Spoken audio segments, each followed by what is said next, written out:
praise, check, praise.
Please stand as you are able. We gather today in the midst of busy lives and hectic schedules that mirror the chaotic pace of the world around us. We come to set our minds on the guidance of the Spirit. We gather as people inundated with constant information, fast-moving news cycles, and ever-present alerts vying for our attention. We come to set our minds on the guidance of the Spirit. We gather as people seeking to anchor ourselves in the faith as the world around us is blown to and fro by waves of fear, scarcity, and reactivity. We come to set our minds on the guidance of the Spirit. Beloved, come to find rest, grounding and guidance in the Spirit who dwells in you. We come to set our minds on the Spirit who guides us and draw us together toward life, peace, and flourishing. Amen.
Loving God, you created life in us and all around us.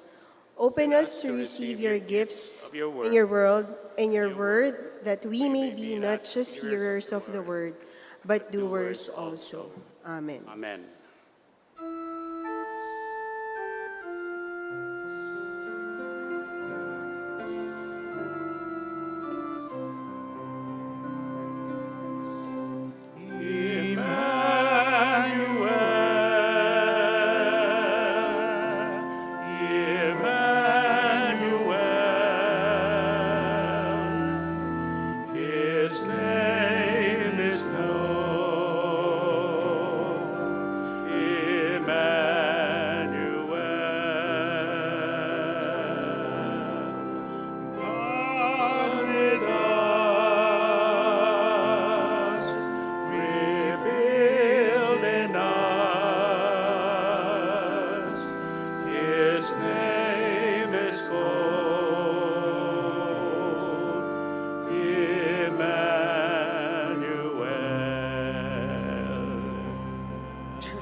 Together, let us recite the affirmation of faith. I believe in God, the Father Almighty, Almighty, maker of heaven and earth, and in Jesus Christ, his only Son, our Lord, who was conceived by the Holy Spirit, born of the Virgin Mary, suffered under Pontius Pilate, was crucified, died, and buried. The third day he rose from the dead. He ascended into heaven and seated at the right hand of God, the Father Almighty. From thence he shall come to judge the quick and the dead. I believe in the Holy Spirit, the Holy Catholic Church, the communion of saints, the forgiveness of sins, the resurrection of the body, and the life everlasting. Amen.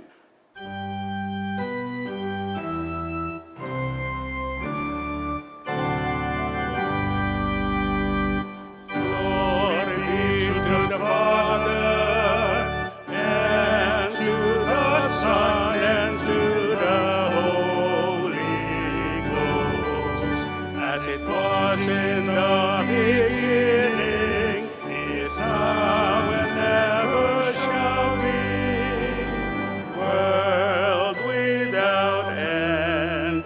Amen.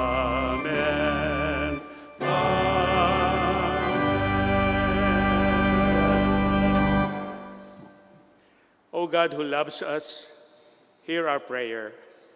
So often we come to you at a loss for the right words, the right deeds, the right feelings. We know all is not right, but we cannot say with certainty what is wrong. There are deep divisions between us and others. There are too many who live in poverty and fear. There are too many horrific stories and not enough hopeful ones. So we pray to you, our Creator and Redeemer, to make things right and to make us right with you and each other. Turn us around from that which destroys toward that which heals and brings joy. And hear us again as we offer you our confession in silence.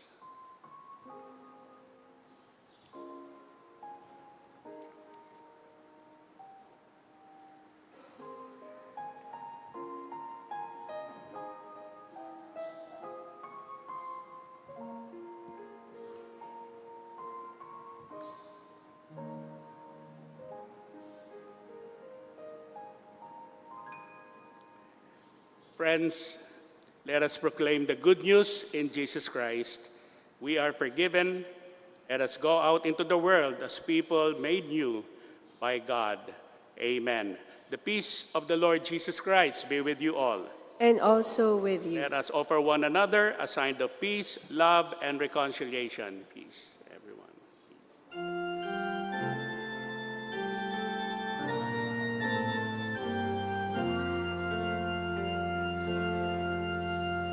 Turn your eyes upon Jesus.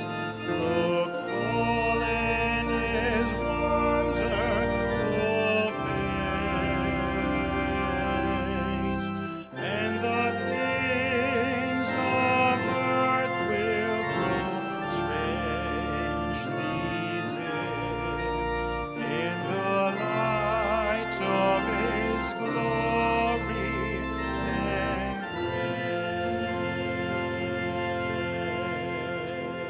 You may be seated. Let us now bring our special offering for the building maintenance fund to the basket in front.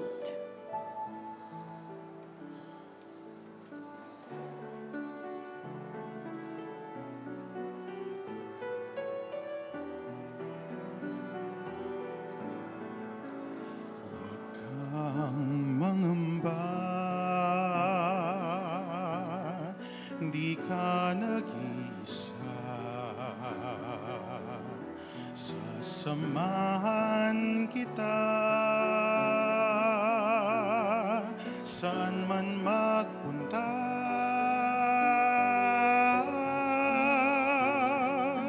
Ika'y mahalaga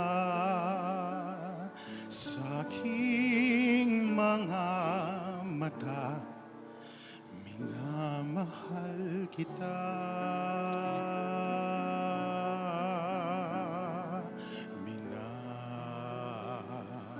Minamahal kita.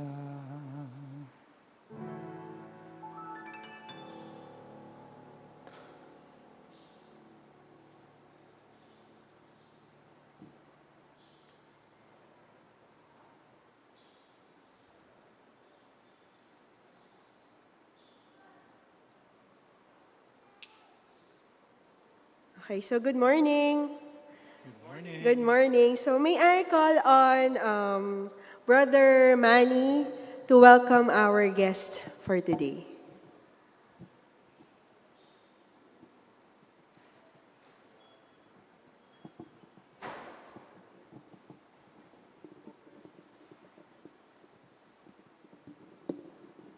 Thank you, Angel. On behalf of our friends, our regular greeters, during Sundays, I would be pitching for him this morning. Good morning, everyone. Good morning. Well, despite the typhoon, we are all here to worship the Lord for His graciousness. And I wish everybody will be blessed on the words of the Lord and the songs that will be sung today, this morning. And I would like to call for our visitors who, for the first time, not really for the first time, but I saw Brother Arroyo here, who was here several times. And may I call him to please introduce your group? Good morning. My name is Reverend Dr. Giovanni Arroyo, General Secretary of the General Commission on Religious Race, one of the agencies of the United Methodist Church located in Washington, D.C. And with me, we have board members and staff who will be gathering here in the Philippines for the week. And so I'll start here. Reverend Acalayo from the Northern Illinois Conference. Reverend Susie Pak, also from Texas. We have Miss Cindy Kent from New Jersey. Walker Brault, he is from, I always gonna get you Minnesota. And Dean Roberts, who's the staff who is in San Francisco conference. Thank you very much for coming here and join us in our wonderful worship service this morning. May you also call on Brother David Golden and his partner, his friend. Please. My name's David Golden. I'm a United Methodist music director at a church in Florida, and I'm here to visit Mary Jane. He's from Florida, and his friend is from Samar. Okay.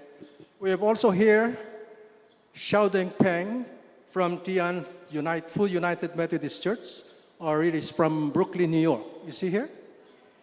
Oh, here, yes. Okay. What about the greetings? Good morning, everyone. I'm Reverend Dr. Zhao Denping from Tianfu United Methodist Church, Brooklyn, New York. I'm traveling alone. I will attend the World Chinese Evangelical Conference in Malaysia. So I just between the time, so I visit the Philippines. I had the wonderful time in Manila. Thank you. I wish you will enjoy our worship service today. You're pastor? Okay, Pastor Xiao Deng Peng. Okay, you're from Malaysia. Or the U.S., yes. Okay, so do we have some visitors here who came for the first time so we can recognize you? And from our native land, from the north, from the south.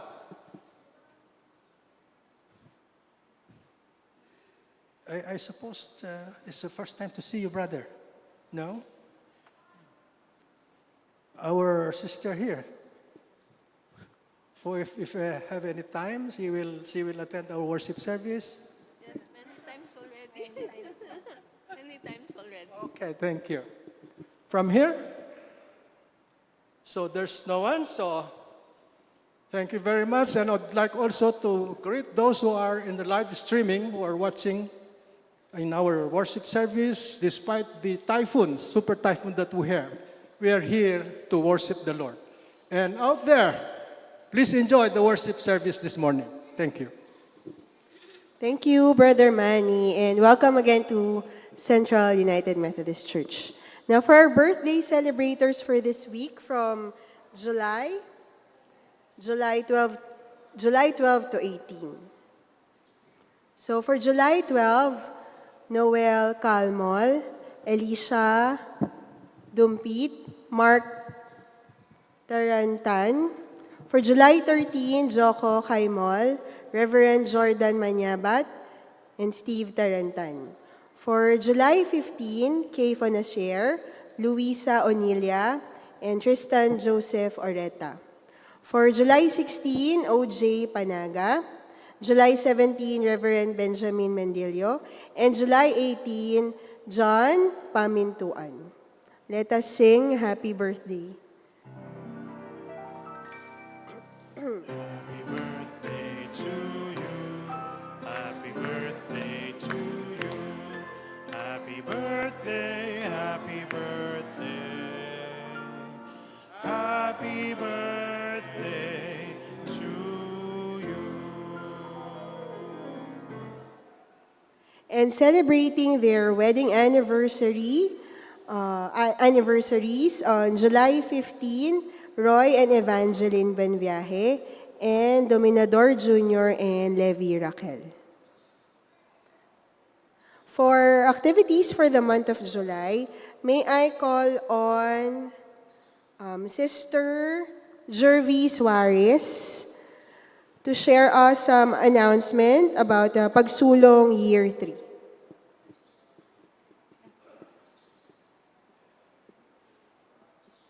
There, the Pagsulong Year 3. Yes, good morning everyone. I am Jervy Suarez, the Vice Chair of Outreach Ministry and also the President of Women of Central Church. The Outreach Ministry is inviting everyone to our Pagsulong Year 3 Assembly. 3 taong kaisa sa paglilingkod. And this year's theme is One Christ, One Church, One Calling.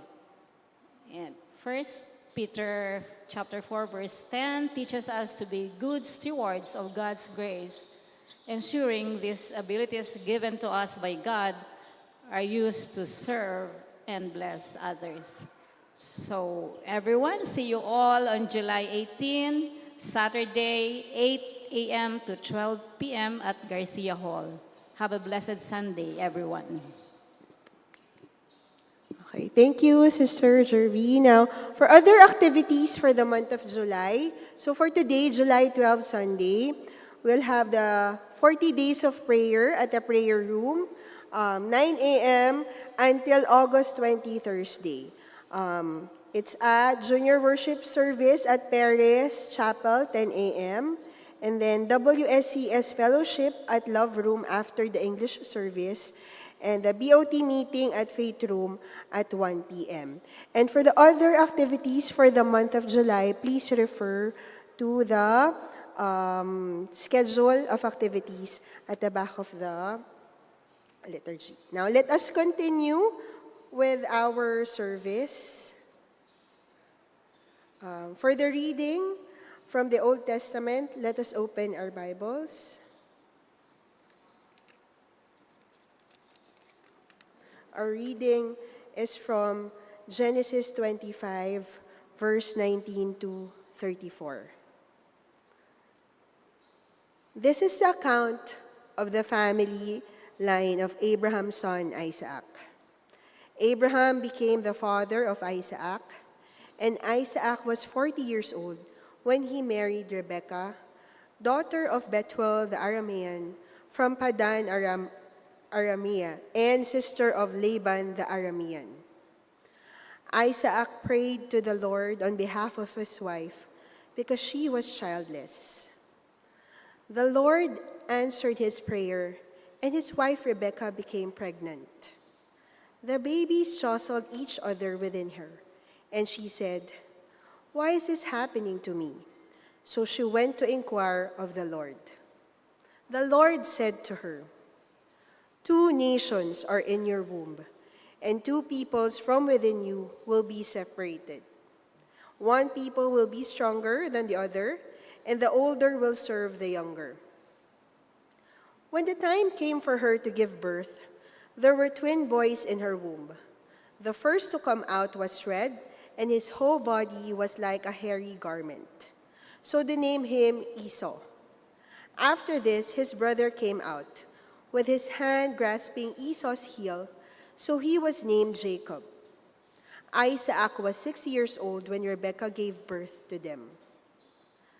The boys grew up, and Esau became a skillful hunter, a man of the open country, while Jacob was content to stay at home among the tents. Isaac, who had a taste for wild game, loved Esau, but Rebekah loved Jacob. Once, when Jacob was cooking some stew, Esau came in from the open country, famished. He said to Jacob, "Quick, let me have some of the red stew. I'm famished."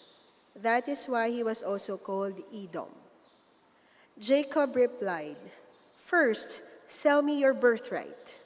"Look, I'm about to die," Esau said. "What good is the birthright to me?" But Jacob said, "Swear to me first."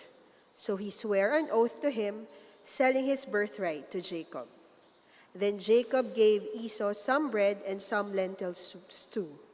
He ate and drank, and then got up and left. So Esau despised his birthright.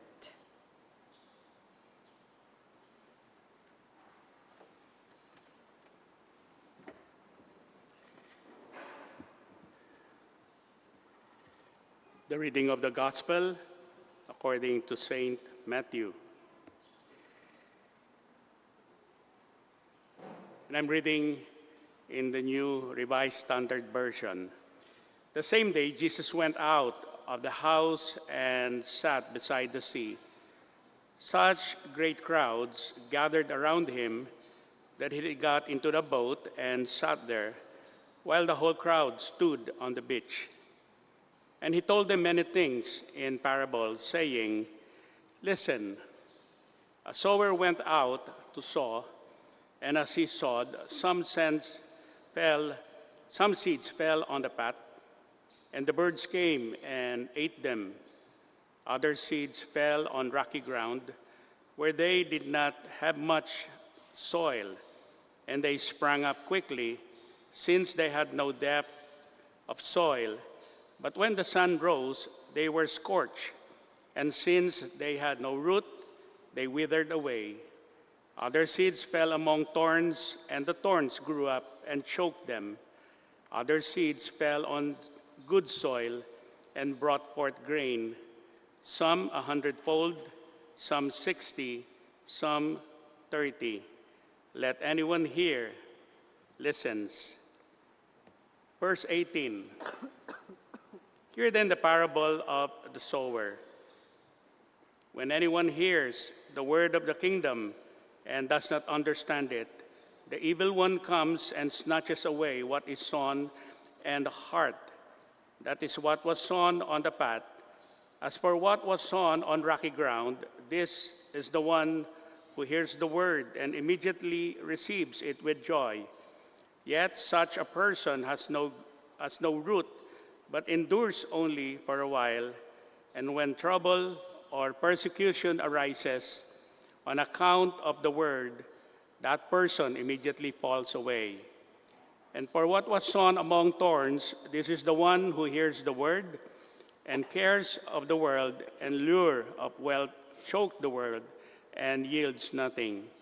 But as for what was sown on good soil, this is the one who hears the word and understands it, who indeed bears fruit and yields, in one case 100-fold, in another 60, and in another 30. This is the word of the Lord. Thanks be to God.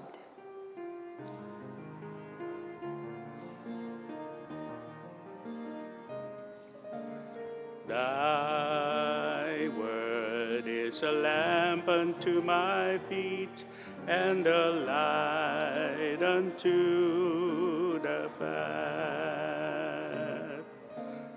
Thy word is a lamp unto my feet and a light unto the path. You may take your seat.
Thank you very much, English Chancer Choir, for ministering to us every Sunday. Thank you for the ministry of music.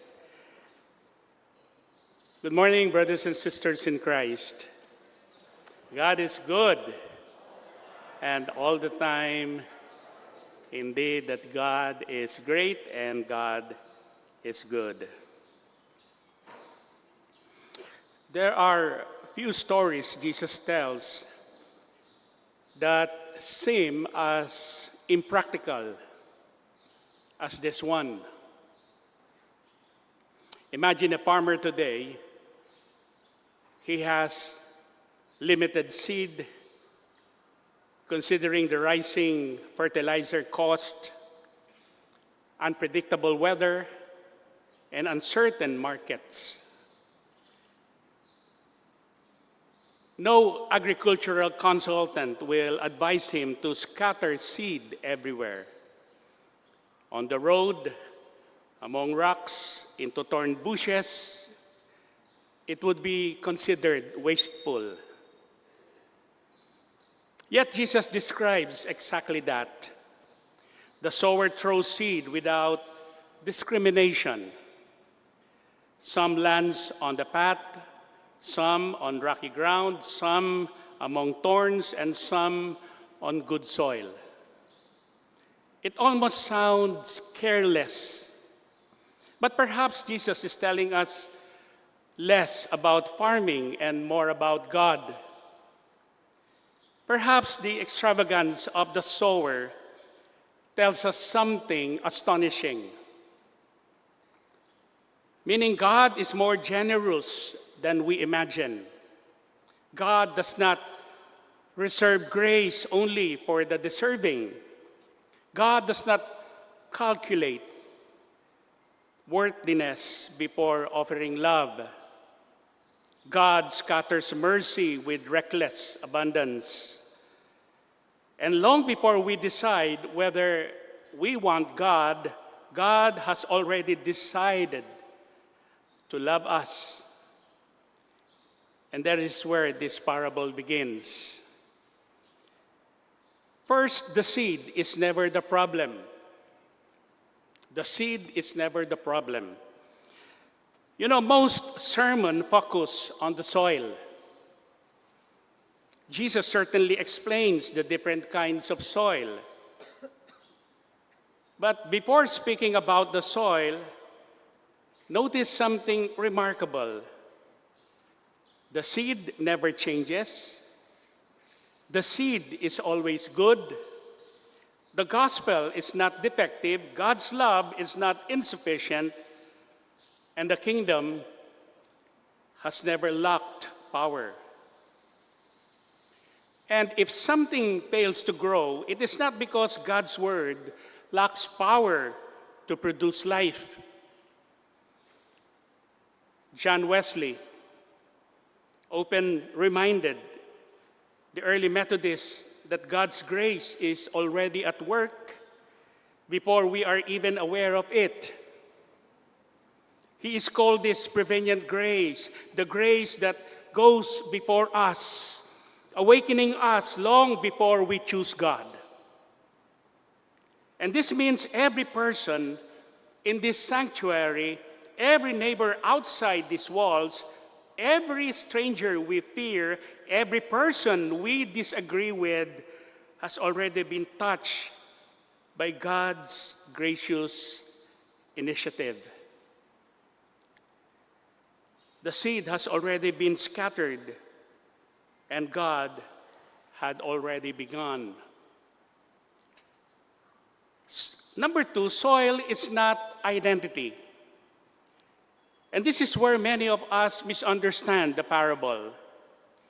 We hear about 4 kinds of soil and immediately began labeling ourselves. I must be rocky soil.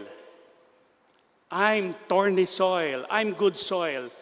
But you know, my friends, Jesus never says the soil stays the same forever. Soil changes. And farmers like Kuya Manny here knows this. Hard ground can be plowed, rocks can be removed, thorns can be uprooted, and good soil requires continual care. No farmer walks away saying this field is hopeless forever. And why would God? Why would God? Perhaps the point is not that God categorizes people. Perhaps God continually cultivates people. And this is profoundly Wesleyan again. Methodism has always believed people can grow in grace, and holiness is never static. Sanctification is God's lifelong work of transforming our hearts. We are not trapped by yesterday's soil. We are invited into tomorrow's harvest. Third, the path. Hearts hardened by life. Jesus speaks first of seed, telling on the path. The seed cannot penetrate. Birds quickly carry it away. And how do hearts become pathways, my friends? Rarely through evil, and usually through pain. Disappointment, betrayal, loss, years of carrying burdens. Some people are not resistant because they are sinful. They are resistant because life has trampled them. Sa ating mga Pilipino, ang tawag natin diyan, tayo ay tinapakan na. We are trampled. Perhaps someone prayed for healing that never came. Perhaps they experienced rejection in church. Perhaps religion became a weapon instead of a refuge. After enough footsteps, the soil becomes hard.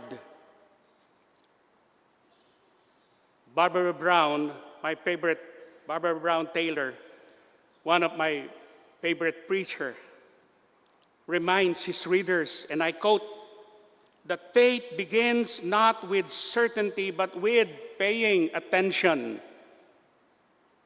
Perhaps before asking why people reject God, we should ask what has hardened their hearts.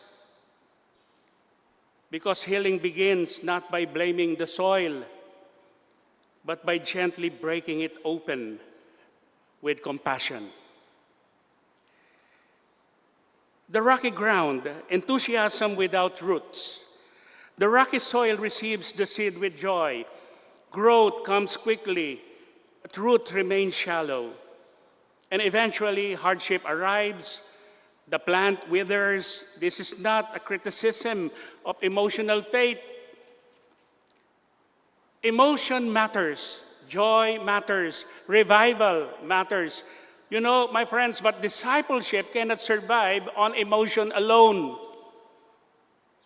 A church built only on inspiration becomes fragile. Because a disciple formed only by conference, worship highs, or moving sermons may struggle when grief comes. And roots grow slowly. Roots grow in ordinary days through prayer, scripture, community relationship, serving, forgiving, showing up. The deepest faith often grows quietly underground before anyone sees fruit. Jesus says, the thorns are the cares of the world and the lure of wealth. Notice Jesus does not condemn having responsibilities. He speaks of what crowds out life. You know, brothers and sisters, today's thorns are many. Constant notification, fear of failure, political outrage, consumerism, endless comparison, the pressure to produce, the need to appear successful, the exhaustion of always being available. And none of this begins as evil, but together they quietly choke joy. Sometimes we are not losing our faith. We are simply too crowded to hear God. Silence becomes holy resistance, and Sabbath becomes spiritual survival. Notice Jesus never defines good soil as perfect soil. Good soil is simply open, receptive, available. Good soil allows life to happen. The Christian life, my friend, is less about achieving perfection than remaining available to God's transforming work. We start each day by asking God to soften the hard areas in our lives. What rocks needs removing? What thorns needs pulling? The answer changes throughout our lives because grace continues cultivating us. You know what's the beauty of our text this morning is that the harvest is always communal. The harvest is always communal. Jesus says some produce 30-fold, some 60, some 100. You know, in our achievement-driven culture, we immediately compare. For example, who produces more, who accomplished enough. But you know, harvest in Scripture is rarely individual. Harvest feeds villages. Harvest sustains communities. Harvest blesses strangers. The kingdom is not about outperforming each other. It is about nourishing one another. The fruit of the Spirit is never grown for ourselves only. It is grown so someone else may eat. Perhaps the most beautiful part of this parable is not the soil. It is the sower. The sower keeps sowing. He does not stop after the path. He does not quit after the rocks. He does not become discouraged by the thorns. He keeps scattering because hope is stronger than disappointment. That is the story of God, brothers and sisters. Again and again, God keeps planting grace into broken families, into wounded churches, into divided communities, into anxious hearts, into ordinary people. And perhaps today, we realize something unexpected. We are not simply the soil. We are also becoming the sowers. The church exists not to decide who deserves the seed.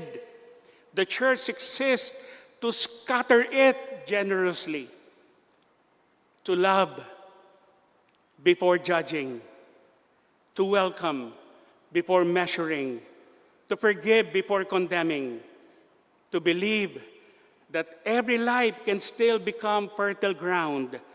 This is the Methodist vision of grace.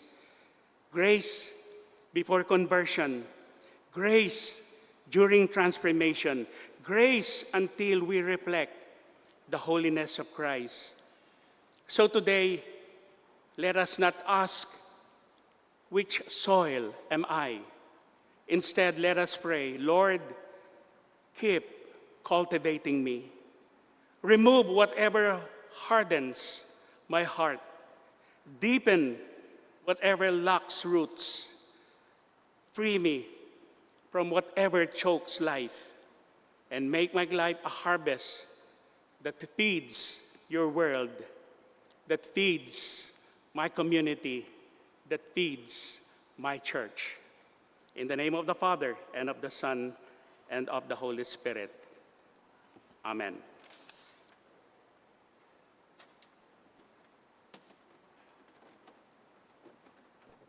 Let us offer our tithes, pledges, and thanksgiving to the altar.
O God, O God, bless these tithes and offerings and use them and and us in your service.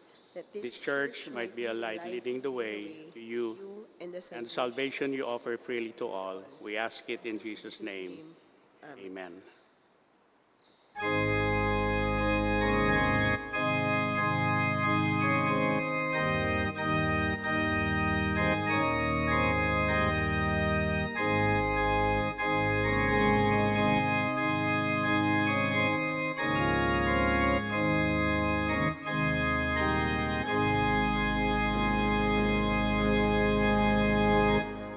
I stand amazed in the presence of Jesus the Nazarene, and wonder how he could love me, a sinner demon clean. How marvelous, how wonderful, and my song shall ever be. How marvelous, how wonderful is my Savior's love for me. For me it was in the garden, he prayed not my will but thine. He had no tears for his own griefs, but sweat the blood o'er mine.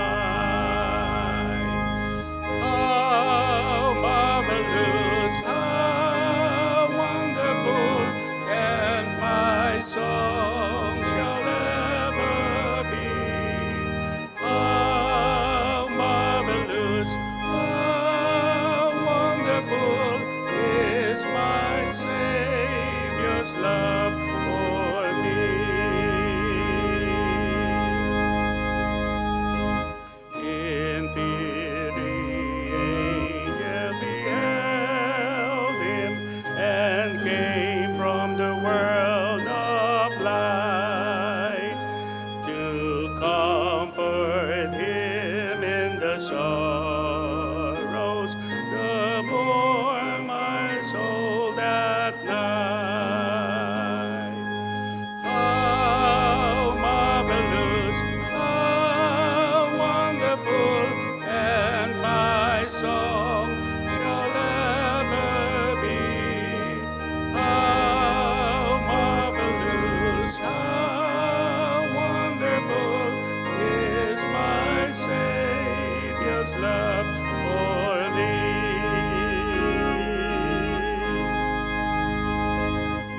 He took my sins and my sorrows, he made them his very own. He bore the burden to Calvary and suffered and died alone. How marvelous, how wonderful, and my song shall ever be. How marvelous, how wonderful is my Savior's love for me. You may be seated. Let us pray. How wonderful, how marvelous is your love for me, O Lord. We come before you today with grateful hearts, gathered as your people in this moment in prayer. We praise you because you are the sower of every good seed, planting hope when there is despair, mercy when there is guilt, and love where there is fear. Thank you for never giving up on us. Even when our hearts become distracted, weary or hardened by the cares of this world. Your grace continues to seek us, nurture us, and call us into abundant life. Lord, prepare the soil of our hearts. Break up the places that have become hardened by disappointment. Remove the stones of fear and doubt that keep our faith from taking deep root. Pull away the weeds of anxiety, greed, resentment, and busyness that choke your word within us. Make us receptive to your Spirit so that our lives may bear the fruit of compassion, generosity, humility, and peace. O God, we pray for our denomination, the United Methodist Church, throughout the world.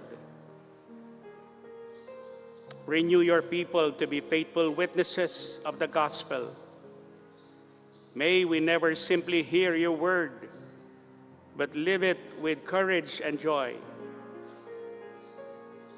Strengthen our bishops, pastors, deaconesses, deacons, lay leaders, teachers, musicians, volunteers, and every disciple who serves your kingdom. Bless our congregation with unity of spirit, generous hearts, and a passion to welcome all who seek your love. We remember before you those who carry heavy burdens today, O God. Comfort those who mourn the loss of loved ones. Strengthen those battling illness in body, mind, or spirit. Bring healing to those living with pain, anxiety, depression, or loneliness. And give hope to those facing financial uncertainty, unemployment, broken relationships, or difficult decisions. Let each person know that they are never abandoned, for Christ walks beside them. We pray for our community, our nation, and our world. Grant wisdom to those entrusted with leadership. Turn hearts away from violence, corruption, and injustice toward reconciliation, truth, and the common good. Protect those who work for peace, those who care for the vulnerable, and those who stand for justice. Lord, teach us to become faithful stewards of your creation, caring for the earth as a sacred gift entrusted to our care. As we hear your word proclaimed today, do not allow us to live unchanged. May the seed of your gospel take deep root in us, producing a harvest beyond anything we could imagine, a harvest of transformed lives, restored communities, and a world that more fully reflects your kingdom. We offer these prayers with confidence, not because we are worthy, but because Jesus Christ our Lord has opened the way to your heart. Continue to shape us into the people who created us to be, until your love bears fruit through us for the blessings of the world. All these things we pray in the mighty name of our Lord and Savior, Jesus Christ. Amen. Please stand.